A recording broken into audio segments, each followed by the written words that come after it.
லலிதா சகஸ்ரநாமத்துல இப்ப வந்து 155th ஸ்லோகம்ல இருந்து பார்க்க போறோம்.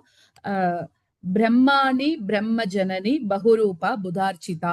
சோ அதுல பார்த்தோம்னா பிரம்மாணி அப்படின்னு வந்ததுன்னா என்னன்னாக்க பிரம்மாவை வந்து ஜீவிக்க செய்பவள் அப்படின்னு அர்த்தம். அதாவது பிரம்மாவுக்கு உயிர்ப்பு இருக்கு இல்லையா, அதை தரக்கூடியவள் அப்படின்னு அர்த்தம். அந்த சிருஷ்டி கர்த்தாவா இருக்கக்கூடிய அந்த பிரம்மாவுக்கு அவரோட ஆற்றலை வந்து வழங்கக்கூடியவள், அதுதான் வந்து பிரம்மாணி அப்படின்னு சொல்றது. அடுத்தது பிரம்ம அப்படின்னாக்க அவளே வந்து பிரம்மமாகவும் இருக்கக்கூடியவள். முன்னாடி ஒரு நாமத்திலேயே நம்ம என்ன பார்த்தோம்னா பிரம்ம ரூபிணி அப்படின்னு சொல்லி ஒரு திருநாமம் பார்த்தோம் இல்லையா. அப்பன்னா என்ன அர்த்தம், அந்த சிருஷ்டிய படைத்தல், அதை வந்து செய்யக்கூடியவள் அப்படின்னு அர்த்தம். அதனாலதான் அபிராமி அந்தாதியில நம்ம எடுத்துட்டோம்னா கூட பூத்தவளே அப்படின்னு தான் சொல்லியிருக்காரு. பூத்தவளே உலகம் 14ஐயும் பூத்தவண்ணம் காத்தவளே அப்படின்னு சொல்லியிருக்காரு இல்லையா. அப்படின்னா என்ன அர்த்தம்னா படைத்தவளே அப்படின்னு சொல்லியிருக்கலாம். ஆனா அந்த இடத்துல அவர் படைத்தவளேன்னு சொல்லல, பூத்தவளேன்னு சொல்றாரு. எதுக்குன்னாக்க தன்கிட்ட இருக்கக்கூடிய பூமிய, இந்த அண்டத்தை மலரச் செய்தவள் அப்படிங்கறதுனாலதான் சொல்லியிருக்காரு. அதாவது அவ எதுவுமே ரொம்ப எல்லாம் கஷ்டப்பட்டெல்லாம் இந்த பூமியை சிருஷ்டி பண்ணவே இல்லை. சிருஷ்டியானது எப்படி இருந்ததுன்னா அவகிட்ட ரொம்ப இயல்பாக வெளிப்பட்டுதான். அதனால எப்படி மலரச் செய்தாலோ அந்த மாதிரியே மலர்ந்தது எல்லாத்தையும் அப்படியே அழகாக பாதுகாக்கவும் பண்றா. அதனால அவளுக்கு பேரு பிரம்ம அப்படின்னு அர்த்தம். அடுத்ததாக ஜனனி அப்படின்னாக்க தாயாக இருக்கக்கூடியவள்னு அர்த்தம். அதாவது பிரம்ம அப்படின்னு சொல்லக்கூடிய அந்த படைத்தல், அதுக்கு அடுத்ததாகவே இந்த ஜனனின்ற திருநாமம் வரும்போது எப்படி வந்து ஒரு தாய் வந்து குழந்தையோட சிருஷ்டிக்கு காரணமாக இருக்கா, அதோட மட்டும் நின்றுட்டுல இல்லையா, அதுக்கப்புறம் என்ன பண்றா, அந்த குழந்தைய காப்பாத்தவும் பண்றா இல்லையா. அதனால பூத்தவளே பூத்த வண்ணம் காத்தவளே அப்படின்னு அபிராமி அந்தாதியில நம்ம படிக்கிறோம். சோ அந்த மாதிரி உலகத்தை சிருஷ்டி பண்ணி அதுக்கப்புறம் அதை காக்கவும் பண்றா, நம்ம எல்லாரையும் பாதுகாப்பாகவும் வச்சுக்கிறா இல்லையா. அதனால ஜனனி ஒரு அம்மா மாதிரி இருந்து பண்றா அப்படின்னு அர்த்தம். அடுத்தது பகுரூபா அப்படின்னாக்க அம்பாளுக்கு எப்படி இருக்குன்னா ஒரு ரூபம் கிடையாது, பகுரூபா, அதாவது பல ரூபத்துல இருக்கக்கூடியவள் அப்படின்னு அர்த்தம். எல்லாம் தாண்டி பலவிதமான ரூபங்கள்ல வடிவங்கள்ல இருக்கக்கூடியவள், அதுதான் பகுரூபா. அடுத்தது புதார்ச்சிதா அப்படின்னு வரும்போது புதர்கள்னா அறிவாளிகள் அப்படின்னு சொல்லலாம். சோ அந்த அறிவாளிகளால பூஜிக்கப்படக்கூடியவள் அப்படின்னு அர்த்தம். இல்லாட்டி புதனால அர்ச்சிக்கப்படக்கூடியவள் அப்படின்னு சொல்றா சில பேரு. அப்படின்னா என்னன்னா ஜாதகத்துல வந்து இந்த புதனானது வந்து பலமாக இருந்தது அப்படின்னா ஞானம் ரொம்ப நாலேஜ் அப்படி இருப்பா அப்படி சொல்றா இல்லையா. சோ அந்த மாதிரி புதன் அப்படின்னு இந்த இடத்துல நம்ம சொன்னாலே ஞானவான் அப்படின்னே அர்த்தம். சோ அந்த புதனை ஞானாகரன் அப்படின்னு சொல்றது உண்டு. இப்ப ஞானிகளால அர்ச்சிக்கப்படக்கூடியவள், அதுதான் அவளுக்கு பேருதான் புதார்ச்சிதா அப்படின்னு பேர். அடுத்தது பிரசவித்ரி அப்படின்னா எல்லாத்தையும் பிரசவிக்க கூடியவள்னு அர்த்தம். படைக்க கூடியவள், உருவாக்க கூடியவள், அதுதான் பிரசவித்ரி அப்படின்னு சொல்றோம். விசேஷமா ஆகாயம்ல இருந்து ஆரம்பிச்சு பிரபஞ்சத்தை இல்லாட்டி இந்த பிரஜைகளை பிரசவிக்கிறதுனால அவளுக்கு பேரு பிரசவித்ரி அப்படின்னு பேரு. அடுத்தது பிரசண்டா அப்படின்னாக்க ரொம்ப கோபத்தோட இருக்கக்கூடியவள்னு சொல்லலாம். சண்டா அப்படின்னு சொல்லக்கூடிய திருநாமம் அதை நம்ம ஏற்கனவே பார்த்தோம் இல்லையா. அப்போ பிரசண்டா அப்படின்னா என்ன அர்த்தம்னா அதிகமான கோபம்னு அர்த்தம். அதாவது அம்பாளுக்கு வந்து பிடிக்காது ஏதாவது ஒரு தப்பு ஏதாவது நடந்துருது அப்படின்னாக்க அதுக்காக அம்பாள் என்ன பண்ணுவாளாம், அதிகமாக கோபப்படக்கூடியவள் அப்படின்னு அர்த்தம். சோ அதனால நீதி யாராவது தவறிட்டா அப்படின்னாக்க அவ கையில இருக்கக்கூடிய ஆயுதத்தை ஏந்தறதுக்கு தயங்க மாட்டா, ஆயுதத்தை எடுக்கிறதுக்கு தயங்க மாட்டா அப்படின்னு அர்த்தம். சோ பிரசண்டா அப்படின்னாக்க ரொம்ப கோபத்தோட இருக்கக்கூடியவள்னு அர்த்தம். அடுத்தது பிரசண்டாக்ஞாங்கிறதுல அடுத்தது இந்த ஆக்ஞா அப்படிங்கறத வந்து தனியா பிரிச்சு பாக்குறோம். அப்படின்னா கட்டளை, அதாவது ஆக்ஞையிடக்கூடியவள். எல்லாருக்கும் அம்பாள் தான் வந்து கட்டளை இடுறா, அவளுக்கு யாரும் கட்டளை இடக்கூட இல்ல இல்லையா. அந்த கட்டளையின் பேர்ல தான் இந்த பிரபஞ்சமானது நடந்துட்டு இருக்கு. சோ அதனால ஆக்ஞா அப்படின்னாக்க கட்டளை ரூபமாக இருக்கக்கூடியவள் அப்படின்னு அர்த்தம். வேத வாக்கியங்கள்ல இருக்கக்கூடிய இது எல்லாத்தையும் செய்யணும், இதை செய்யக்கூடாது அப்படின்னு சில விதிகள்லாம் இருக்கு இல்லையா, அந்த விதி ரூபமாக யார் இருக்கான்னா அம்பாள் தான் இருக்கா. சோ அதனால அவளுக்கு பேரு ஆக்ஞா. அதுக்கப்புறம் பிரதிஷ்டா அப்படின்னாக்க எல்லா இடத்துலயும் எல்லா நிலைகள்லயும் பிரதிஷ்டையாகி இருக்கக்கூடியவள்னு அர்த்தம். எல்லா இடத்துலயுமே அவ ஆவாகனமாக இருக்கக்கூடியவள். தன்னோட அம்சத்தை ஆற்றலை கொண்டு அந்த இடத்திலேயே நிலைப்படுத்துறது, அதுதான் அம்பிகையோட இயல்பாக இருக்கு. சோ அது மாதிரி பிரதிஷ்டா அப்படின்னாக்க இன்னொன்னு சகல பிரபஞ்சமும் கூட இவகிட்ட பிரதிஷ்டித்து இருக்கக்கூடியவள், அதனால பிரதிஷ்டா அப்படின்னு அர்த்தம். அடுத்ததாக பிரகடாகிருதி அப்படின்னாக்க நல்ல அனுபவங்களை தரக்கூடியவள், அது ஒரு மீனிங். இன்னொன்னு நல்ல நல்ல நல்ல அனுபவங்கள் மூலமாக அம்பாளை நம்ம எல்லாருமே உணரலாம் அப்படின்னு சொல்றா. அது மட்டும் இல்லாம எல்லாருக்கும் நம்ம சொல்றோம்ல பிரகடனப்படுத்துறது அப்படின்னு சொல்றோம்ல, அப்படின்னு என்ன தெரியப்படுத்துறதுன்னு அர்த்தம். அப்போ இங்க பிரகடாகிருத்தின்னு என்ன, எல்லாருக்கும் பிரகடனமாக இருக்கக்கூடியவள், வெளிப்படையாக தெரியக்கூடியவள் அப்படின்னு அர்த்தம். சோ அதுதான் பிரகடாகிருதி. அடுத்தது பிராணேஸ்வரி அப்படின்னாக்க பிராணன்களுக்கு எல்லாத்துக்கும் தலைவியாக இருக்கக்கூடியவள், இந்திரியங்களுக்கு எல்லாம் அதிஷ்டானமாக தலைவியாக இருக்கக்கூடியவள்னு அர்த்தம். பிராண தாத்ரி அப்படின்னாலே கொடுக்கறது, என்னத்தை கொடுக்கறா, பிராண சக்தியை நம்ம எல்லாருக்கும் கொடுக்கக்கூடியவள், இந்த பிராணனை தரக்கூடியவள். ஏன்னா ஒரு பிராணன் தான் அந்த ஜீவனை உயிரோட வச்சுன்னு இருக்கு இல்லையா. அப்போ இந்த இடத்துல பிராணதாத்ரி அப்படின்னும் போது இந்த நமக்கு இருக்கக்கூடிய பிராண சக்தியை கொடுக்கக்கூடியவள், எல்லா பிரபஞ்சத்தையும் ஜீவிக்க செய்யக்கூடியவள் அப்படின்னு அர்த்தம். அது பிராணதாத்ரி அப்படின்னு அர்த்தம். அதாவது 5 வகை இருக்குன்னு சொல்றோம் இல்லையா, பிராண அபான வியான உதான சமான அப்படின்னு இருக்கு. சோ இந்த பிராணன்கள் எல்லாத்தையும் நம்மளுக்கு கொடுக்கக்கூடியவள் அம்பாள் தான், அதனால அவளுக்கு பேரு பிராணதாத்ரி. அப்புறம் பஞ்சாஷத் பீட ரூபிணி அப்படின்னு சொல்றோம். சோ பஞ்சாஷத் பீட ரூபிணினா 50 பீடங்களோட ரூபங்களாக இருக்கக்கூடியவள் அப்படின்னு அர்த்தம். இப்போ தேவி பீடங்களை பத்தி நமக்கு கதையெல்லாம் தெரியும் இல்லையா, இதெல்லாம் நம்ம என்ன சொல்றோம், சக்தி பீடங்கள் அப்படின்னு சொல்றோம். அப்போ எப்படி அது வந்தது அப்படின்னா, தக்ஷனுக்கு மகளாக அந்த சத்தி தேவி வந்தா இல்லையா, அப்போ பரமேஸ்வரனை கல்யாணம் பண்ணிண்டா. அப்ப தக்ஷனுக்கு முன்வினை காரணமாக பரமேஸ்வரர் கிட்ட ஒரு துவேஷம் இருக்கான். அப்போ அவரை அவமதிக்கணும் அப்படின்றதுக்காகவே தக்ஷன் ஒரு யாகத்தை எடுத்துக்கிறான். அப்போ அந்த யாகத்துக்கு ஆனா பரமேஸ்வரனை கூப்பிடவே இல்லையா. அப்போ யாகத்துக்கு அவருக்கு ஹவிர்பாகம் கொடுக்கவே இல்லை.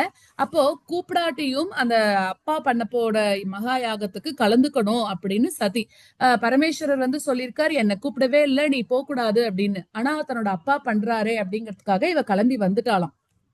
அப்போ அவர் என்ன சொல்றாரு, அப்ப தடுத்தாலும் அந்த யாகசாலைக்கு வந்துட்டா. அப்போ அவளுக்கும் அந்த இடத்துல சரியான ஒரு வரவேற்பு கொடுக்கவே இல்லையா. அப்ப பரமேஸ்வரனுக்கு ஹவிர்பாகம் தராதது மட்டும் இல்லாம அவரை அவமதிச்சு நிந்திச்சு தக்ஷன் பேசியதை பொறுக்காம யாகசாலையிலேயே யோகத்தினால தன்னோட சரீரத்தை விட்டுட்டா. அப்ப என்ன ஆயிடுத்து, இந்த விஷயம் கேள்விப்பட்டு பரமேஸ்வரன் கோபத்தோட தன்னோட கணங்கள் எல்லாத்தையும் அனுப்பி நீ போய் அந்த யாகத்தை கலைச்சுடு அப்படின்னு சொன்னாராம். சோ அந்த மாதிரி இப்ப என்ன ஆயிடுது அப்படின்னாக்க பரமேஸ்வரன் என்ன பண்றாரு, அப்புறம் அவரே தன்னோட சதியோட அந்த சரீரத்தை தோல்ல போட்டுண்டு ஒரு பைத்தியம் பிடிச்சவர் மாதிரி அலைஞ்சுட்டே இருந்தாராம். அப்போ மகாவிஷ்ணு என்ன பண்றார், அவரோட அந்த பைத்தியத்தை தெளிய வைக்கணும் அப்படிங்கிறதுக்காக தன்னோட சக்கராயுதத்தால அந்த சதி தேவியோட சரீரத்தை மொத்தமா அறுத்துட்டாராம். அப்போ அங்க வெட்டுப்பட்டு இருக்கக்கூடிய அந்த சரீர பாகங்கள் எல்லாம் விழுந்திருக்கும் இல்லையா, அதுதான் சக்தி பீட்டங்களா ஆச்சு. சோ அம்பாள் அப்ப எங்க இருக்கா, பஞ்சாஷத் பீட்ட ரூபிணி, இப்படி 50 பீட்டங்கள்ல அம்பாள் இருக்கா அப்படின்னு அதான் அர்த்தம், பஞ்சாஷத் பீட்ட ரூபிணி அப்படின்னு. அடுத்ததாக அடுத்த நாமம் என்ன இருக்கு, விஷ்ருங்கலா. விஷ்ருங்கலா அப்படின்னு என்ன அர்த்தம்னா, ஸ்ருங்கலம் அப்படின்னாலே விலங்கு, ஏதோ ஒரு கட்டு அப்படின்ற மாதிரி அர்த்தம். அப்போ இந்த இடத்துல அம்பாள் என்ன, விஷ்ருங்கலா, எதனாலும் கட்டுப்படாதவள்னு அர்த்தம், கட்டுப்படுத்த முடியாதவள், எல்லாத்தையும் தாண்டினவள், அதனால அவளுக்கு பேரு விஷ்ருங்கலா. எதெல்லாம் தாண்டினவள், கர்மம் மாதிரி இருக்கக்கூடிய பந்தங்கள் இதெல்லாம் அவளுக்கு இல்ல, இது எல்லாத்தையும் தாண்டினவள் அப்படின்னு அர்த்தம், அதனால அவளுக்கு பேரு விஷ்ருங்கலா. அடுத்தது விவிக்தஸ்தா அப்படின்னாக்க ஜனங்கள் இல்லாத இடத்துல இருக்கக்கூடியவள், அதாவது எப்பவுமே தனிமையில இருக்கக்கூடியவள்னு அர்த்தம். அதாவது ஜனங்களே இல்லாத இடம் அப்படின்னு நம்ம நினைச்சிருந்தா கூட அந்த இடத்துல கூட அம்பாள் இருக்கா அப்படின்னு அர்த்தம். இன்னுமே நம்ம இன்னும் கொஞ்சம் பார்க்கணும்னா, பக்தர்களுக்கு பிரசாதமா இருக்கக்கூடிய அம்பிகை வேற யாருமே இல்லாத இடத்திலும் நேரத்திலும் கூட நமக்கு தோன்றதுக்கு துணையாக கூடவே இருக்கா அப்படிங்கிற மாதிரியும் வச்சுக்கலாம். இருட்டுல யாருமே நம்மளோட இல்ல, நம்ம எங்கேயோ ஒரு இடத்துல வந்துட்டு இருக்கோம் அப்படின்னாக்க அப்ப நம்ம அப்ப என்னதான் நினைச்சுக்கணும், இந்த இடத்துல விவிக்தஸ்தான்னா மக்கள் நடமாட்டம் இல்லாத இல்லாத இடத்துல கூட அவ இருக்கா அப்படின்னா என்ன அர்த்தம்? இருட்டில் நம்ம தனியா வரோமே நினைச்சுக்க வேண்டாம். அந்த இடத்துல அம்பாள் நம்மளோடவே வந்துட்டு இருக்கா அப்படிங்கிற மாதிரி நினைச்சுக்கலாமா. சோ அதுதான் விவிக்தஸ்தா அப்படின்னு அர்த்தம். அடுத்தது வீர மாதா அப்படின்னா வீரர்களுக்கு தாய், அப்புறம் வீரத்தை விளைவிக்க கூடியவள் அப்படின்னு அர்த்தம். அடுத்ததாக வியத் பிரசூஹு அப்படின்னாக்க இந்த ஆகாசம் இருக்கே, இந்த ஆகாசத்தை சிருஷ்டி செய்யக்கூடியவள், சிருஷ்டி செய்தவள் அப்படின்னு சொல்லலாம். அப்போ 3 விதமான எந்தெந்த ஆகாசங்கள்? 3 விதமான ஆகாசங்கள் இருக்கு. அப்போ என்னன்னா, முதல் ஆகாசம் என்னன்னா கண்ணுக்கு தெரியற மாதிரி இருக்கக்கூடிய பௌதிக ஆகாசம், அது ஒண்ணு. ரெண்டாவது நமக்குள்ள இருக்கக்கூடிய தகராகாசம் அப்படின்னு சொல்லக்கூடியது. அடுத்தது அந்த பௌதிக ஆகாசத்தை தாண்டி இருக்கக்கூடிய பராகாசம் அப்படின்னு ஒண்ணு இருக்கு. அதாவது பரமாத்மாவோட பரம்பொருளோட ஆகாசமாக இருக்கக்கூடியவள்னு அர்த்தம். அப்போ அப்படி பார்த்தோம்னா இந்த மாதிரி பலவிதமான ஆகாசங்களை சிருஷ்டிச்சு அதுக்குள்ள உரையக்கூடியவள், அதனால அவளுக்கு பேரு வியத் பிரசூஹு அப்படின்னு பேரு. முகுந்தா அப்படின்னாலே முக்தி அளிக்கக்கூடியவள், அதுதான் முகுந்தா. மூவா முகுந்தருக்கு இளையவளே அப்படின்னு சொல்ற மாதிரி இந்த இடத்துல முகுந்தான்னா விஷ்ணு ரூபிணியாக கோப்திரியாக இருக்கக்கூடியவள் அப்படிங்கிறதுக்காக மட்டும் இல்ல, முக்தியை தரக்கூடியவள் அப்படின்னாலும் அவளுக்கு பேரு முகுந்தா அப்படிங்கிற பேரு வந்திருக்கு. சோ முகுந்தான்னா முக்தி அளிக்கக்கூடியவள் அப்படின்னு அர்த்தம். அடுத்தது முக்தி நிலையா அப்படின்னா என்ன? அந்த முக்தியவே தன்னோட வாசமாக வச்சுண்டு அந்த இடத்துல இருக்கக்கூடியவள், அதுதான் முக்தி நிலையா, முக்தியோட இருப்பிடமாகவே இருக்கக்கூடியவர். அப்போ சகுன உபாசனையால அவ தகுதிக்கு ஏத்தபடி சாலோக்கியம், சாமீபியம், சாரூபியம், சாயுஜ்யம் அப்படின்னு சொல்லக்கூடிய 4 விதமான முக்திகளை யார் கொடுக்கறான்னா அம்பாள் மட்டும்தான் கொடுக்கறா. அதனால அவதான் முக்திக்கு இருப்பிடமாக இருக்கா அப்படின்னு அர்த்தம். அது முக்தி நிலையா. அடுத்தது மூல விக்கிரக ரூபிணி அப்படின்னாக்க முதல்ல மூலம் அப்படின்னாலே ஆதாரம் அப்படின்னு அர்த்தம். அப்போ ஆதார விக்கிரகமாக இருக்கக்கூடியவள் அப்படின்னா என்னன்னா ராஜராஜேஸ்வரியாக இருக்கக்கூடியவள் அப்படின்னு அர்த்தம். அதாவது ராஜராஜேஸ்வரி திருமேனி தான் முதல்ல இந்த உலகத்தை சிருஷ்டி செய்யறதுக்காக வந்த திருமேனியா.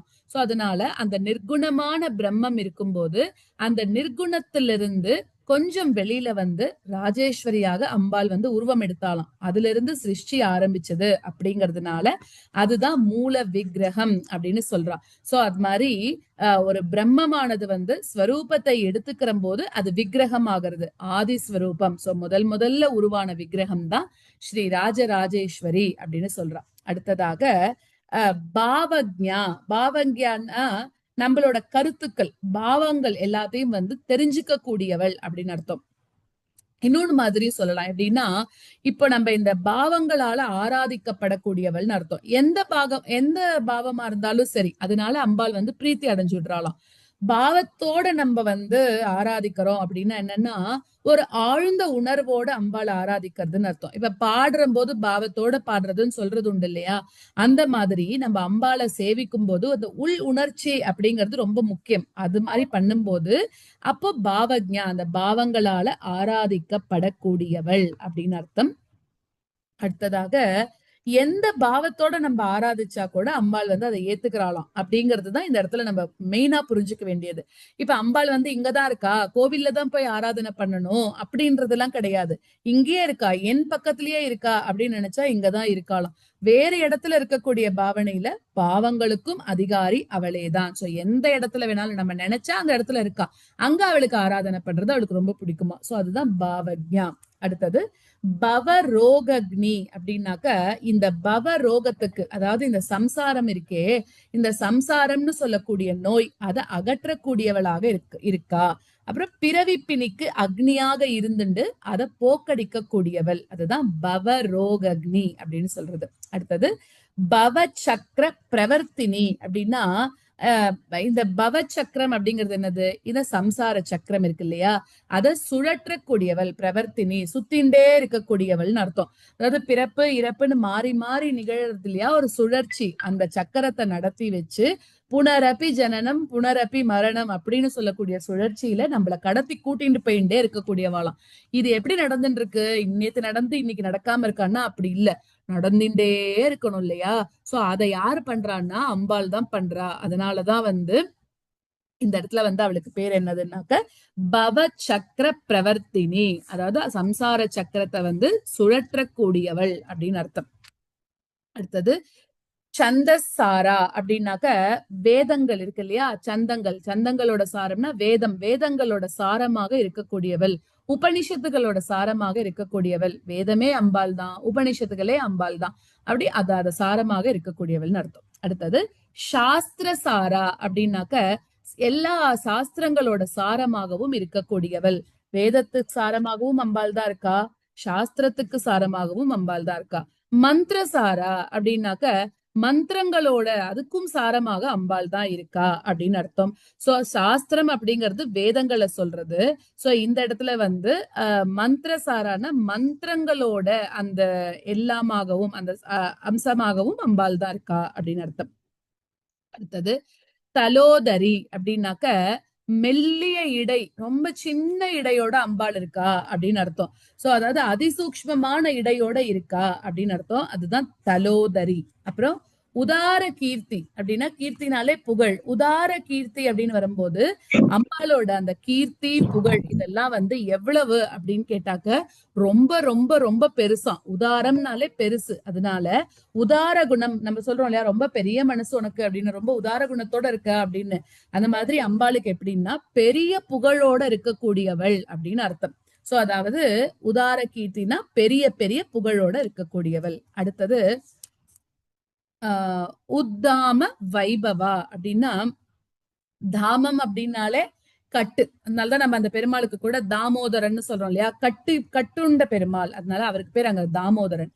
இங்க உத்தாம வைபவா அப்படின்னாக்க கட்டுக்கு அடங்காத பெருமையோட இருக்கக்கூடியவள்னு அர்த்தம். தாமன்னா கட்டக்கூடிய கயிறு, உத்துன்னா அதை கடந்ததுன்னு அர்த்தம். அதாவது கட்டுக்கு அடங்காத அளவிட முடியாத வைபவம் யாருக்கு இருக்குன்னா அம்பாளுக்கு இருக்கு. அதனால உத்தாம வைபவா. அடுத்தது வர்ண ரூபிணி. வர்ணம் அப்படின்றது வந்து எழுத்து அப்படின்னு சொல்லலாம். சோ எல்லா வர்ணங்களோட ரூபமாவும் இருக்கா. அப்போ எழுத்து அப்படிங்கிறது ஒரு ஒரு அர்த்தம் அப்படின்னு சொன்னா கூட அக்ஷரங்களுக்கு வர்ணம்னு பேரு. அப்ப அக்ஷர ரூபிணியாக அம்பாள் இருக்கா. அப்புறம் பீஜாட்சரங்களோட வடிவமாக இருக்கா. அதே மாதிரி அக்ஷரங்களோட தொகுப்பான வார்த்தை வருது இல்லையா, அந்த வார்த்தைகளாகவும் அம்பாள் தான் இருக்காளாம். காவியங்களுக்கும் வர்ணம்னு தான் பேரு. அப்போ காவியங்களாகவும் அம்பாள் தான் இருக்கா. சோ இந்த மாதிரி இதெல்லாம் வர்ணம்னு சொல்றோம், இந்த மாதிரி இருக்கக்கூடிய எல்லா ரூபமாகவும் அம்பாள் தான் இருக்கா. அதனால அவளுக்கு பேர் என்னதுன்னாக்க வர்ண ரூபிணி அப்படின்னு பேர். அடுத்தது ஜென்ம மிருத்யு ஜராதப்த ஜன விஸ்ராந்தி தாயினி. ரொம்ப முக்கியமான நாமம் இது. என்னதுன்னா இந்த ஜென்மம் பிறப்பு இருக்கு இல்லையா, அப்புறம் இறப்பு, அப்புறம் மூப்பு, இதனால நம்மளுக்கு வந்து தகிச்சுன்னு இருக்கோம் இல்லையா, அந்த மாதிரி இருக்கக்கூடிய ஜனங்களுக்கு இந்த துக்கங்களை களையக்கூடிய ஓய்வுகளையும் தெளிவான ஆத்ம சுகத்தையும் தரக்கூடியவள். விஸ்ராந்தினால ரிலாக்ஸ்டா இருக்கக்கூடியதுன்னு அர்த்தம். நம்மளுக்கு வந்து வயசாயிடுத்தேன்னு பயப்படுறா, அப்புறம் வந்து இறப்பு வந்துட போறதேன்னு பயப்படுறா, இவாள்லாம் போய் சேரக்கூடிய ரிலாக்ஸ் பண்ணக்கூடிய இடம் எதுன்னா அம்பாலோட பாதங்கள் தான். சோ அதனால அவ எப்படி இருக்கா, ஜென்ம மிருத்யு ஜரா தப்த ஜென்ம மிருத்யு ஜரா தப்த ஜன விஸ்ராந்தி தாயினியாக இருக்கலாம். சோ அந்த மாதிரி ஜனனத்திலேயே கூட மரணத்தினாலையும் அதுக்கு இடையில இருக்கக்கூடிய அந்த மூப்பு, இதனால வாடி போய் அக்னியாக தவிக்கக்கூடிய இந்த 3 நிலைகளாலையும் துன்பப்பட்டு இருக்கா இல்லையா, அவளுக்கு விஸ்ராந்தியை நிம்மதியை கொடுக்கக்கூடியவள் அம்பாள். அப்புறம் பிறப்பினால வரக்கூடிய துன்பம், மூப்புனால வரக்கூடிய துன்பம், மரணத்தினால நேரக்கூடிய துன்பம், இந்த துன்பங்கள் எல்லாத்தையும் தீர்த்து வச்சு இதுல எல்லாத்தையும் வெளியில கொண்டு வந்து நிம்மதியை தரக்கூடியவள். அதுதான் வந்து இந்த நாமம். அடுத்ததாக சர்வோபனிஷத் உத்குஷ்டா, அப்படி சர்வோபனிஷத் உத்குஷ்டா அப்படின்னு அதை பிரிச்சுக்கலாம். ஏன்னா எல்லா உபனிஷத்துகளுக்கும் மேலாக அதோட உள்ளுக்குள்ள இருக்கக்கூடிய தத்துவமாகவும் அதை தாண்டியும் யார் இருக்கான்னா லலிதா தேவி தான் இருக்காளாம். அதனாலதான் அவளுக்கு பேரு சர்வோபனிஷத் உத்குஷ்டா அப்படின்னு. அடுத்தது சாந்திய தீத கலாத்மிகா அப்படின்னு அர்த்தம். கலைகள்னு எடுத்துட்டோம் அப்படின்னாக்க சாந்திய தீத்த கலை அப்படின்னு ஒண்ணு இருக்கான். சோ அதுல வந்து ஆக்சுவலா 360 கலைகள்னு இருக்கிற மாதிரி கணக்கு. ஆய கலைகள் 64 சொல்றது ஒரு பக்கம் இருந்தா கூட அம்பால உபாசிக்கக்கூடிய கலைகள்னு பார்த்தா 360 இருக்கான். சோ இந்த மாதிரி கலைகளை பத்தி நிறைய சொல்றா. அதுல வந்து சாந்திய தீர்த்தம் அப்படின்றது ஒரு உபாசனை முறை. அந்த கலையோட ஆத்மாவாக யார் இருக்கான்னா அம்பாள் தான் இருக்கா. அதுதான் வந்து சாந்தியதீத கலாத்மிகா அப்படின்றது அதுக்குதான் அர்த்தம். அப்புறம் கம்பீரா அப்படின்னா என்ன அர்த்தம்? கம்பீரமாக இருக்கக்கூடியவள்னு அர்த்தம். கம்பீரம் அப்படிங்கிறதுக்கு அளவும் அழிவும் இல்லாதவள் அப்படிங்கிற மாதிரி பேரு. அதாவது அம்பாளை வந்து ஆழம் காண முடியாது, அந்த அளவுக்கு இருக்கக்கூடியவள். அவளோட எல்லைய வந்து அறியவே முடியாது, தெரிஞ்சுக்கவே முடியாது அப்படின்றதுதான் கம்பீரா அப்படின்னு அர்த்தம். அதாவது ஒருத்தர் கம்பீரமா இருக்கார் அப்படின்னு அவரோட தோற்றத்தை பார்த்தாலே நமக்கு என்ன தெரியறது? அழிவில்லாம இருக்கார் அப்படிங்கிற மாதிரி புரியறது இல்லையா? சோ அதனால இங்க அம்பாலும் ரொம்ப கம்பீரமா இருக்கா அப்படின்னு அர்த்தம். அடுத்தது ககனாந்தஸ்தா அப்படின்னாக்க, ககனம் அப்படின்னா திருப்பி இந்த இடத்துல வந்து ஆகாயம்னு பேரு. அம்பாள் எங்க இருக்கா? ககன அந்தஸ்தா, ககனம் ஆகாயத்துக்கு உள்ளுக்குள்ள இருக்காளாம். சோ அதனால ஆகாசத்துல ஸ்திரமாக இருக்கக்கூடியவள் அப்படின்னு அர்த்தம். 3 விதமான ஆகாசங்களா இருக்கான்னு பார்த்தோம் இல்லையா முன்னாடியே? சோ அத பார்த்தாக்க ஆகாசத்திலையும், ஆகாசத்துக்கு அந்தத்திலையும், அதை தாண்டியும் இருக்கக்கூடியவள்னு சொல்லலாம். ஆகாசத்தை தாண்டி எங்க இருக்கா அப்படின்னா கற்பனை செஞ்சு பார்க்கவே முடியாது நம்மளால. அப்ப என்ன புரிஞ்சுக்கணும்? அத்தனைக்கும் மேற்பட்டவளாக, அத்தனைக்கும் அப்பாற்பட்டவளாக இருக்கக்கூடியவள், நம்மளோட நினைவுக்கு கூட அப்பாற்பட்டவள், எண்ணங்களுக்கு உட்படாதவள் அப்படின்னு சொல்லி அதுதான் நம்ம இந்த இடத்துல வந்து ககனாந்தஸ்தா. எப்படியும் நம்ம அம்பாளை வந்து புரிஞ்சுட்டேன் அப்படிங்கிற மாதிரி எங்கேயுமே நினைச்சுக்கவே முடியாது. அதுக்கெல்லாம் அப்பாற்பட்டு இருக்கக்கூடியவள்னு அர்த்தம். அடுத்தது கர்விதா. கர்விதான்னா கர்வம் பொருந்தினவள்னு அர்த்தம். அதாவது கர்வம்னா இந்த இடத்துல எப்படி நினைச்சுக்கணும்னா தப்பான கர்வம் கிடையாது. ஏன்னா அம்பாளுக்கு அது இருக்க வேண்டியதுதான் இல்லையா? இந்த உலகத்தை உண்டாக்கி நடத்தி தனக்குள்ளேயே லயம் செஞ்சு கொள்ளக்கூடிய திறமை இருக்கு அவளுக்கு. சோ அதனால கர்வத்தோட இருக்கக்கூடியவள் அப்படின்னு அர்த்தம். சோ அந்த மாதிரி கர்வத்தோட இருக்கக்கூடியவள். இன்னொன்னு சொல்லலாம், முன்னாடி நம்ம பார்த்தோம், அதாவது அதிகர்விதா அப்படின்னு ஒரு திருநாமம் பார்த்தோம் முன்னாடி. அதுக்கு என்ன அர்த்தம்னா தன்கிட்ட இருக்கக்கூடிய அழகுனால ரொம்ப ரொம்ப கர்வத்தோட இருக்கக்கூடியவள், அது அதிகர்விதா. முன்னாடி பார்த்தது. இந்த இடத்துல கர்விதான்னா அவ பண்ற வேலைய நினைச்சு அவ ரொம்ப கர்வமா இருக்கா. பிரத்தியார தூக்கி எறியக்கூடிய குணம், அந்த கர்வம் கிடையாது இது. ஓகேவா? தன் மேல இருக்கக்கூடிய நம்பிக்கையினால இருக்கக்கூடிய ஒரு தன்மை, அந்த மாதிரியான ஒரு கர்வத்துல இருக்கா அப்படின்னு அர்த்தம். அடுத்ததாக கான லோலுபா அப்படின்னாக்க கர்விதாவாக அந்த பெரிய பெருமிதமான நிலையில இருக்கா இல்லையா? அப்போ அப்படி அவ இருந்தா கூட நல்ல கானம் கேட்டுட்டா அப்படின்னா மயங்கி போயிடுவாளாம் அப்படியே. அதனால அந்த கானத்துக்கு மயங்கக்கூடியவள், கானத்தினால பிரீத்தி அடையக்கூடியவள், அதுதான் கான லோலுபா அப்படின்னு அர்த்தம். வாய்ப்பாட்டு, சங்கீதம், சாமவேத கானம் இதெல்லாம் இருக்கு இல்லையா? இதெல்லாம் அம்பாளுக்கு ரொம்ப பிடிக்குமா. அதனால அவளுக்கு பேரு கான லோலுபா அப்படின்னு அர்த்தம். அதுலதான் ஷியாமலா தண்டகத்துல கூட ஒரு லைன் வரும் இல்லையா? ஜெய சங்கீத ரசிகே அப்படின்னு வரும். அப்படின்னா அம்பாளுக்கு சங்கீதம் அவ்வளவு பிடிக்குமா. அடுத்தது கல்பனா ரஹிதா அப்படின்னாக்க அம்பாளுக்கு கற்பனைகளே இல்ல அப்படின்ற மாதிரி அர்த்தம். அதாவது கற்பனை இல்லாதவள் அப்படின்னு அர்த்தம். கற்பனைனா ஒண்ணு எப்ப வரும்? அதாவது ஒரு விஷயத்த பத்தி நமக்கு தெரியாத போதுதான் நம்ம நினைச்சு பார்த்தோம், ஒருவேளை அது இப்படி இருக்குமோ அப்படி இருக்குமோன்னு. ஆனா அம்பாள் எப்படி இருக்கா? சர்வஜ்ஞாவாக இருக்கா இல்லையா? அவளுக்கு எல்லாமே தெரியும்.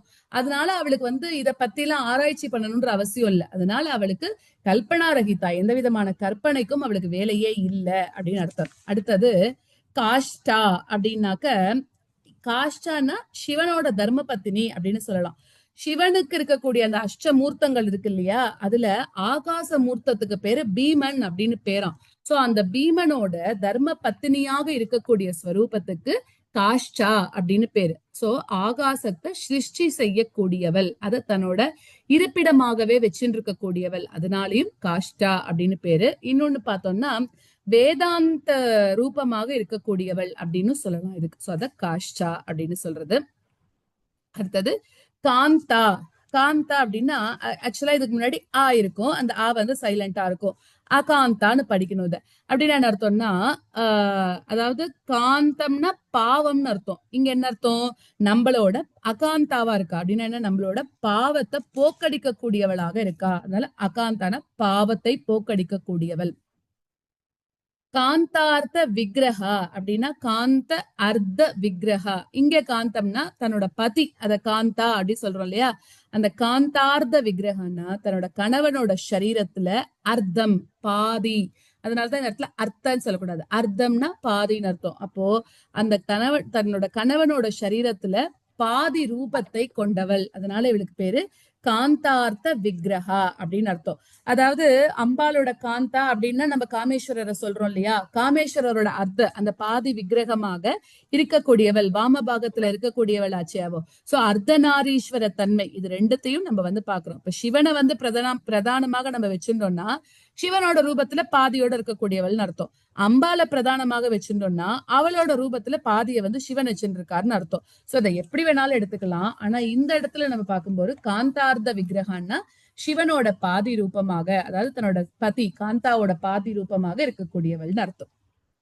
காரிய காரண நிர்முக்தா அப்படின்னா காரணம் காரியம் இதுல இருந்து எல்லாத்துலயும் விடுபட்டவள் அப்படின்னு அர்த்தம். சோ அதுதான் காரிய காரண நிர்முக்தா. அடுத்தது காம கேலி தரங்கிதா, அதாவது அலைகள் போல அடுத்தடுத்து வரக்கூடிய ஸ்ருங்கார கேளிக்கைகள் உள்ளவள் அப்படின்னு அர்த்தம். லலிதா அப்படின்னாலே நம்ம என்ன சொல்றோம், ஸ்ருங்காரம் அப்படின்னு சொல்றோம் இல்லையா. சோ அந்த மாதிரி இந்த இடத்துல அதாவது கொஞ்சறது அப்படிங்கிற மாதிரி பொருள்.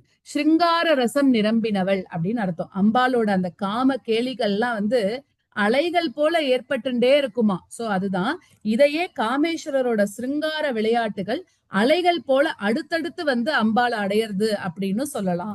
சோ இந்த இடத்துல வந்து காம கேலி தரங்கிதா அப்படின்னா ஸ்ருங்கார ரசத்துல லயிக்கக்கூடியவள் அப்படின்னு அர்த்தம். அடுத்ததாக காமகேலி தரங்கிதா. அப்புறம் கணக்க தாட்டங்கா அப்படின்னாக்க அம்பாள் போட்டு இருக்காள ஜொலி ஜொலிக்கிற தாடங்கங்களை போட்டு இருக்கக்கூடியவள்னு அர்த்தம். தாடங்க ஸ்வரூபினி, திருவானைக்காவல்ல அகிலாண்டேஸ்வரி அம்பாள் போட்டு இருக்கா இல்லையா தாடங்கம். அது எதனாலன்னா ஸ்ரீ சக்கரத்தை தான் தாடங்கமாகவே போட்டு இருக்கா அப்படின்னு நமக்கு தெரியும் இல்லையா. சோ இந்த இடத்துல சூரியனும் சந்திரனும் அம்பாலோட 2 தாடகங்களாக இருக்கு அப்படின்னு சொல்றா. சோ இப்ப வந்து நம்ம பார்த்தோம்னா அம்பாளுக்கு வந்து தாடங்க பிரதிஷ்டை பண்றாரு இல்லையா, பெரியவா போய் பண்ணிட்டு வரா இல்லையா திருவானைக்காவல்ல. சோ அந்த தாடகங்களுக்கே அவ்வளோ முக்கியத்துவம் கொடுக்கறா அப்படின்னு சொல்றா. ஏன்னா அம்பாலோட சக்தி எல்லாமே அந்த தாடகத்துலதான் இருக்கு அப்படின்னு சொல்றா. அதனாலதான் தவ ஜனனி தாடங்க மகிமா அப்படின்னு சொல்றா இல்லையா. அம்பாலோட அந்த காது தோடுகள் அவ்வளோ அற்புதமானது அப்படின்னு சொல்றா இந்த இடத்துல. சோ அந்த ஸ்ரீசக்கர வடிவத்தோட இருக்கக்கூடிய தாடகங்களை வந்து அணிஞ்சுன்னு இருக்கா அப்படின்னு சொல்லி புரியும். இப்போ இதுக்கெல்லாம் வந்து அது ஒரு பெரிய அந்த இடத்துல வந்து தாடகங்களை ஏன் போட்டு இருக்கா அப்படிங்கிறதுக்குலாம் ஒரு பெரிய டிஸ்கிரிப்ஷன் இருக்கு. பட் நமக்கு இது வரைக்கும் போறோம். சோ கணக்க தாடங்கானா நன்னா பிரகாசிக்கக்கூடிய தங்க காதோலைய அணிஞ்சுன்னு இருக்கக்கூடியவள்னு அர்த்தம். அப்புறம் லீலா விக்கிரக தாரிணி அப்படின்னாக்க லீலையாகவே ஒரு விளையாட்டாகவே எந்த முயற்சியும் இல்லாம பல அவதார உருவங்களை எடுக்கக்கூடியவள். நினைத்த மாத்திரத்திலேயே பல உருவங்களை எடுக்கக்கூடிய திறன் உண்டு அப்படின்றது லீலா விக்கிரக தாரிணி. அப்புறம் அஜா அப்படின்னா என்ன அர்த்தம்னா அஜான்னா அவளுக்கு வந்து ஜென்மம் இல்லாதவள்னு அர்த்தம். பிறப்புன்றது அவளுக்கு கிடையாது. தன்னோட சங்கல்பத்தினாலதான் அவ வரா, பட் பிறப்புன்றது அவளுக்கு கிடையாது அப்படின்னு சொல்றா. அடுத்தது க்ஷய வினிர்முக்தா அப்படின்னாக்க தேய்விலிருந்து மரணத்திலிருந்து அவ வந்து விடுபட்டவள் அப்படின்னு அர்த்தம். அதாவது பிறப்பே இல்லாதவருக்கு வளர்ச்சி தேய்வு மரணம் இதெல்லாம் கிடையாது இல்லையா. சோ அந்த மாதிரி க்ஷயம் இவ வந்து க்ஷய வினிர்முக்தாவாக இருக்கா அப்படின்னு சொல்றா இந்த இடத்துல. அடுத்தது வந்து முக்தா, இத வந்து முக்தான் படிக்க கூடாது, அஜாக்ஷய வினிர்முக்தா. இங்க வந்து முக்தா அப்படின்னு படிக்கணும். முக்தான்னா ரொம்ப அழகுன்னு அர்த்தம். அதனாலதான் முக்தாக்கும் முக்தான்னு அர்த்தம் மாறிடும், முக்தான அர்த்தம் மாறிடும். அதனால கரெக்டா படிக்கணும். முக்தா அப்படின்னு படிக்கணும். அதாவது ரொம்ப அழகாக இருக்கக்கூடியவள் அப்படின்னு அர்த்தம். அதனால அவளுக்கு பேரு வந்து முக்தா. அடுத்தது க்ஷிப்ர பிரசாதினி அப்படின்னாக்க சீக்கிரமே அனுகிரகம் பண்ணிடுவாளாம். நம்ம அம்பாள் கிட்ட போயிட்டு எனக்கு இது வேணும் அப்படின்னு கேட்டு முடிக்கிறதுக்குள்ள நம்மளுக்கு வந்து அவ்வளவு அனுகிரகம் பண்ணிடுவாளாம். அதனால ரொம்ப சீக்கிரமாக கேட்ட உடனே பிரசாதம்னா இந்த இடத்துல நம்மளோட வரங்கள் அதை வந்து கொடுக்கக்கூடியவள். அதுதான் க்ஷிப்ர பிரசாதினி. அப்புறம் அந்தர்முக சமாராத்யா பகிர்முக சுதுர்லபா. அந்தர்முக சமாராத்யா அப்படின்னாக்க என்ன அர்த்தம்னாக்க உள்நோக்கு உள்ளவர்களால நன்னாக ஆராதிக்க கூடியவள்னு அர்த்தம். அதாவது நம்ம உள்ளுக்குள்ளவே அந்தரியாக இருந்துட்டு வரக்கூடியவள், அதனால உள்ளுக்குள்ளவே ஆராதிக்கப்படக்கூடியவள்னு அர்த்தம். தகர ஆகாசத்துல நம்மளோட மனசுன்னு சொல்லக்கூடிய ஆகாசத்துல வச்சு அவளோட ஹிருதய கமலத்துல வச்சு வழிபட்டாலே போருமா. அப்ப அவளுக்கு என்னெல்லாம் வேணுமோ தங்க பீடம், நவரத்ன சிம்மாசனம் இதெல்லாமே நம்ம அம்பாளுக்கு கொடுக்கணும்ன்றது கிடையாது. நம்ம மனசுக்குள்ள இருக்கக்கூடிய சின்ன இடத்தையே தன்னோட இடமாக வச்சுட்டு உக்காந்துட்டு இருக்கக்கூடியவள். சோ அதனால அவளுக்கு பேரு அந்தர்முக சமாராத்யா அப்படின்னு அர்த்தம். சோ உள்ளுக்குள்ள இருந்தே நம்ம ஆராதனைக்கு எளியவள். அப்புறம் பகிர்முக சுதுர்லபா அப்படின்னாக்க பகிர்முகமாக ஆராதிக்கும் போது அவ்வளவு சுலபமாக வசப்பட மாட்டா அப்படிங்கிறா. அதாவது எப்படி நம்ம சொல்லணும் அப்படின்னாக்க விஷயங்கள்ல நாட்டம் உள்ளவர்களுக்கு ரொம்பவும் அரிதாக இருக்கக்கூடியவள் அப்படின்னு அர்த்தம். உள்நோக்கி ஆராதிப்பவர்களால நன்னா ஆராதிக்கப்படக்கூடியவள்னு சொன்னோம் இல்லையா? அப்போ சந்தோஷம் அடைஞ்சு அனுகிரகம் செய்யறா அப்படின்னு அர்த்தம். அப்படி இல்லாம பகிர்முக சுதுர்லபா அப்படின்னா மனச வெளி விஷயங்கள்லயே விடுறவாளுக்கு இவளை அடையிறது ரொம்ப கடினம் அப்படின்னு சொல்றா. சுதுர்லபா, துர்லபானாலே கஷ்டம். சுதுர்லபான்னா அப்படி வெளி விஷயங்கள்ல மனசை ஈடுபடுத்தின்னு இருக்கிறவாளுக்கு இவளை அடையிறது ரொம்ப ரொம்ப கஷ்டம் அப்படின்னு சொல்றா. அதான் பகிர்முக சுதுர்லபா. அதுக்கப்புறமா திரையி திரையி அப்படின்னு வரும்போது என்னதுன்னாக்க 3 வேதங்கள் இருக்கு இல்லையா? அந்த 3 வேதங்களோட வடிவாக இருக்கக்கூடியவள். அதாவது 3 வேதங்கள் தான் முன்னாடி இருந்துதான், ரிக் யஜுர் சாமம்னு சொல்லிட்டு. இந்த அதர்வண வேதத்தை அப்புறமா தான் சேர்த்திருக்கா அப்படின்னு சொல்றா. இப்ப இந்த வியாசர் தான் என்ன பண்ணிருக்காரு, 4 வேதங்களை சேர்த்து வச்சிருக்காரு இல்லையா? அப்போ அதனால ஏன் இங்க திரையி அப்படின்னு சொன்னா ஆரம்ப நிலையில 3 தான் இருந்தது. அதனால ருக் யஜுர் சாமம்னு சொல்லக்கூடிய 3 வேதங்களோட வடிவாக யாரு இருக்கா? அம்பாள் தான் இருக்கா அப்படின்னு சொல்றா. அடுத்ததாக திரிவர்க்க நிலையா அப்படின்னா என்ன அர்த்தம்? 3 வர்க்கங்கள்ல இருக்கக்கூடியவள். அதாவது அக்ஷர வர்க்கங்கள்ங்கிறது 3 இருக்கான். அதே மாதிரி என்னதுன்னா குணவர்க்கங்கள் 3, திரிபுரம் அப்படின்னா அதுவும் 3. அந்த மாதிரி 3 பிரிவுகள் இருக்கக்கூடிய நிலைகள்ல உரையக்கூடியவள். அது எல்லாத்தையும் தனக்குள்ளே கொண்டவள். அதான் திரிவர்க்க நிலையா அப்படின்னு பேரு. அடுத்தது திரிஸ்தா அப்படின்னாக்க 3 இருக்கக்கூடியதுல எல்லாம் இருக்கக்கூடியவள்னு அர்த்தம். 3 ஸ்திதிகள்ல இருக்கக்கூடியவள். அதாவது எப்படி சொல்லணும்னா 3 காலங்கள்லயும் இருக்கக்கூடியவள். கடந்த காலம், இப்ப இருக்கக்கூடிய நிகழ்காலம், வரக்கூடிய காலம், இந்த மாதிரி 3 நிலைகள்லையும் நிலை பெற்று இருக்கக்கூடியவள் அப்படின்னு அர்த்தம். அடுத்ததாக திரிபுர மாலினி அப்படின்னாக்க திரிபுரத்துக்கு நடுவுல அந்த பிந்துஸ்தானத்துல இருக்கக்கூடியவள். திரிபுரங்களையே தன்னோட மாலையாக போட்டு இருக்காளாம். மேரு நிலையா அப்படின்னு சொல்லக்கூடிய நாமத்துக்கு ஏத்த மாதிரி அவ இருக்கக்கூடிய அந்த ஸ்ரீசக்கரத்துல ஸ்ரீநகரத்துல இருக்கும்போது முப்புறங்கள் சூழ இருக்கா அப்படின்னு சொல்றா. அதாவது பிந்துஸ்தானம் சிவசக்தி ஐக்கிய ஸ்வரூபம். இந்த ஸ்வரூபத்துல அவ இருக்கும்போது அவளை சூழக்கூடிய மாலை என்னன்னா இந்த பிரம்மமானது தனியாக இருக்கான். அப்போ அகம் அப்படிங்கிறது தனியாக இருக்கணும். அப்போ துவம் அப்படிங்கிறது தனியாக இருக்கு. இந்த 3 சேர்ந்து ஒரு மாலை மாதிரி இருக்கிறதுனால திரிபுரங்களையும் மாலையாக கொண்டவள் அப்படிங்கிறதுதான் திரிபுர மாலினி அப்படின்னு சொல்றோம் இந்த இடத்துல. ஸ்ரீசக்கரத்தோட 6வது ஆவரணமா இருக்கக்கூடிய சர்வ ரக்ஷாகர சக்கரத்துல அங்கிருந்து நிகர்ப்ப யோகினி தேவிகளோட தலைவியாக இருக்கக்கூடியவள் இந்த இடத்துல திரிபுர மாலினி அப்படிங்கிறது. இதுதான் மெயினானது. அதாவது ஸ்ரீசக்கரத்துல 6வது ஆவரணமா இருக்கக்கூடிய சர்வ ரக்ஷாகர சக்கரத்துல நிகர்ப்ப யோகினி தேவிகளுக்கெல்லாம் தலைவியாக இருக்கக்கூடியவள் யாருன்னா திரிபுர மாலினி அப்படின்னு அர்த்தம். அடுத்தது நிராமயா அப்படின்னாக்க வியாதியே இல்லாதவள்னு அர்த்தம். வியாதி அதாவது இவளுக்கு வியாதின்றது ஒண்ணுமே வரவே வராதாம். அதனால எந்த வகையான சஞ்சலமும் சலனமும் இல்லாதவள் அப்படின்னு அர்த்தம். அது நிராமயா. நிராலம்பா அப்படின்னாக்கா பிடிப்பு இல்லாதவள்னு அர்த்தம். அதாவது ஏன் பிடிப்பு இல்லைன்னா அவதான் எல்லாத்துக்கும் பிடிப்பாக இருக்கக்கூடியவள் இல்லையா? அவகிட்ட இருந்துதான் சிருஷ்டி தொடங்குறது. எல்லாம் ஆரம்பிச்சதே அவள்கிட்ட இருந்துதான். சோ அப்ப அவதான் எல்லாத்துக்கும் பிடிமானமே தவிர தனியாக அவளுக்கு ஆரம்பம் முடிவு அப்படின்றது எதுவுமே கிடையாது இல்லையா? சோ அதனால இவளுக்கு என்னன்னா நிராலம்பா அப்படின்னா பிடிப்பு, இவளுக்கு தனிப்பட்ட பிடிப்பெல்லாம் எதுவும் வேண்டாம், அப்படி எதுவும் இல்லாதவள் அப்படின்னு அர்த்தம். ஸ்வாத்மா ராமா அப்படின்னா தன்னோட ஆத்மஸ்வரூபத்திலேயே திளைத்து ஆனந்தமாக இருக்கக்கூடியவள் அப்படின்னு அர்த்தம். தன்னோட ஆத்மத்தையே தன்னோட நிலையமாக கொண்டவள், அதுக்குள்ளவே சந்தோஷமாக இருக்கக்கூடியவள் அப்படின்னு அர்த்தம். சோ அதுதான் ஸ்வாத்மா ராமா. தன்கிட்ட இருக்கக்கூடிய சந்தோஷத்துல அவ எப்பவுமே ரொம்ப சந்தோஷம். அடுத்ததாக சுதா அடுத்தது சுதா ஸ்ருதிகி அப்படின்னாக்க என்ன அர்த்தம்னா அமிர்த பெருக்காக இருக்கக்கூடியவள்னு அர்த்தம். அமிர்தத்தை வர்ஷிக்க கூடியவள் அப்படின்னு அர்த்தம். அடுத்ததாக சம்சார பங்க நிர்மக்ன சமுத்தரண பண்டிதா. சம்சார பங்க நிர்மக்ன அப்படின்னா இந்த சம்சார பந்தத்துக்குள்ள போயிடுறா இல்லையா, அவளுக்கு எல்லாத்துக்கும் வந்து சம்சார வெள்ளத்துல மூழ்கி போனவா, அவளை வந்து உத்தாரணம் செய்யக்கூடியவள். அதுதான் வந்து சமுத்தரண, அதாவது அந்த உத்தாரணம் பண்ணக்கூடியவள். இந்த மாதிரி சம்சாரத்துல போய் கஷ்டப்படுறவாளை உத்தாரணம் தூக்கி விடக்கூடியவள், கரையேற்றக்கூடியவள். அதனால அவளுக்கு பேரு சம்சார பங்க நிர்மக்ன சமுத்தரண பண்டிதா அப்படின்னு பேரு.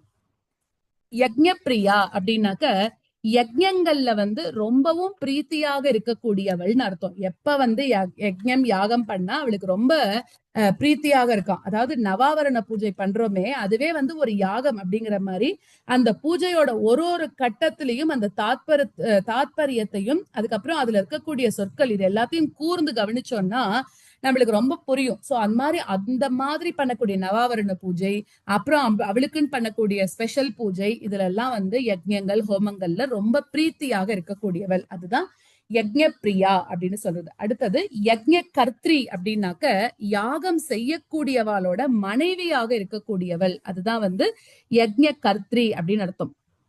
யாகங்கள்ல அவ என்னவா இருக்கா அப்படின்னு சொன்னா, யஜ்ஞத்துல தோன்றின லலிதாம்பிகை யஜ்ஞங்கள்ல எஜமான பத்னியாக இருக்கா. சோ அவதான் யஜ்ஞ கர்த்ரி, யஜ்ஞ கர்த்தாவோட பத்தினி அப்படின்னு பொருள். ஏன்னா பரமசிவன் தான் அந்த இடத்துல கர்த்தாவாக இருக்கிறது ஐதீகமா. அதனால எல்லா யாகங்களும் நிறைவாக அந்த பரம்பொருளையே போய் சேர்றது இல்லையா, அதனால அவ வந்து அந்த எஜமானரோட பத்னியாக இருக்கா. அதனால யஜ்ஞ கர்த்ரி அப்படின்னு அர்த்தம். எஜமான ஸ்வரூபிணி அப்படின்னு வரும்போது இந்த இடத்துல வந்து எஜமான ஸ்வரூபிணினா அந்த யாகம் செய்யக்கூடியவராகவே இருக்கக்கூடியவள். அதுதான் எஜமான ஸ்வரூபிணி அப்படின்னு. அதாவது பரமசிவனோட 8 மூர்த்தங்கள்ல கடைசியானது எஜமான மூர்த்தி அப்படின்னு பேராம். சோ அதுக்கு வந்து சிலர் ஆத்மா அப்படின்னு பேர் சொல்றா. சோ அந்த மாதிரி இந்த இடத்துல வந்து எஜமான ஸ்வரூபிணி, யாகம் செய்யக்கூடியவராகவே இருக்கக்கூடியவள். அடுத்தது தர்மா தாரா அப்படின்னா இந்த தர்மத்துக்கே வந்து ஆதாரமாக இருக்கக்கூடியவள் அப்படின்னு அர்த்தம். அதுதான் தர்மாதாரா. அடுத்தது தனாத்யக்ஷா அப்படின்னா இந்த செல்வத்துக்கெல்லாம் அதிபதியாகவே அம்பாள் தான் இருக்கா அப்படின்னு அர்த்தம். தன தானிய விவர்தினி அப்படின்னா அந்த அம்பாலோட அந்த அக்ஷம் இருக்கு இல்லையா, அந்த கண் பார்வை, அது வந்து தனத்தை செல்வத்தை தரக்கூடியது. அப்புறம் தானியத்தை நிறைவான செல்வத்தை தரக்கூடியது. தன தானிய விவர்தினா நம்ம கிட்ட இருக்கிறது எல்லாத்தையும் பெருக்கக்கூடியவள், இன்னும் இன்னும் பெருக்கிண்டே போகக்கூடியவள்னு அர்த்தம். அடுத்தது விப்ரப்பிரியா அப்படின்னாக்க வேதம் சாஸ்திரங்கள் தெரிஞ்சவா கிட்ட ரொம்ப ரொம்ப பிரியமாக இருப்பாளாம். விப்ரத்தன்மைன்னு சொல்றோம் இல்லையா, அதாவது ஒருத்தர் வந்து பிறந்த உடனே ஒரு குரு மூலமா உபதேசம் வாங்கிக்கிறார். அப்படி ஆச்சாரிய உபதேசம் வாங்கினதுக்கு அப்புறம் த்விஜா அப்படின்னு சொல்லக்கூடிய ஒரு நிலை அவருக்கு வருதான். அதாவது அவரே தன் கத்துண்டது எல்லாத்தையும் தானே உணரக்கூடிய நிலைமை அதுக்கு அப்புறமா ஏற்படுறது. சோ இந்த நிலைக்கு தான் விப்ரத்தன்மை அப்படின்னு சொல்றான். அப்போ ஆச்சாரிய உபதேசத்தோட பொருளை உணர்வு பூர்வமாக அனுபவிக்கக்கூடிய நிலைமை அப்படின்னு சொல்றா. சோ அது மாதிரி இந்த இடத்துல வந்து வேதம் சாஸ்திரம் எல்லாம் கத்துண்டு வரா இல்லையா குரு சிஷ்ய பரம்பரை வழியா, அந்த மாதிரி வேதம் சாஸ்திரங்களை தெரிஞ்சவா கிட்ட ரொம்ப ரொம்ப பிரியமாக இருக்கக்கூடியவள்னு அர்த்தம். அது விப்ரப்பிரியா. அப்புறம் விப்ர ரூபா அப்படின்னாக்க விப்ரர்களோட வடிவாக இருக்கக்கூடியவள்னு அர்த்தம். அதாவது விப்ரப்பிரியாவாக அந்த ஜீவர்களை கண்டு சந்தோஷம் அடையக்கூடிய அந்த லலிதாம்பிகை விப்ர ரூபாவாகவே இருக்கா. அதாவது அந்த ஜீவன்களோட வடிவமாகவும் தானே இருக்கா அப்படின்னு சொல்றா. அவளோட கல்வி ரூபமாகவும் அறிவு ரூபமாகவும் அவளே இருக்காளாம். இந்த மாதிரி சராசரியான விப்ரர்கள் ஜீவர்களோட வடிவமாக இருக்கக்கூடியவள் தான் அடுத்ததாக விஸ்வ பிரமணகாரிணி அப்படின்னு சொல்றா. அதாவது இந்த விஸ்வத்தையே சுழல வைக்கக்கூடியவள் அப்படின்னு அர்த்தம். பிரமணம் அப்படின்னாலே சுத்துறதுன்னு அர்த்தம். சோ அது மாதிரி பிறப்பு இறப்புன்னு சொல்லக்கூடிய சுழற்சியை செய்யக்கூடியவள் அப்படின்னு அர்த்தம். சோ அதனால விஸ்வ பிரமண காரிணியாகவும் அவதான் இருக்கா அப்படின்னு அர்த்தம். இந்த உலகத்தை சுழலும்படி செய்யக்கூடியவளும் அவள் தான் அப்படின்னு 165 ஸ்லோகம் வரைக்கும் நம்ம இன்னைக்கு பார்த்திருக்கோம்.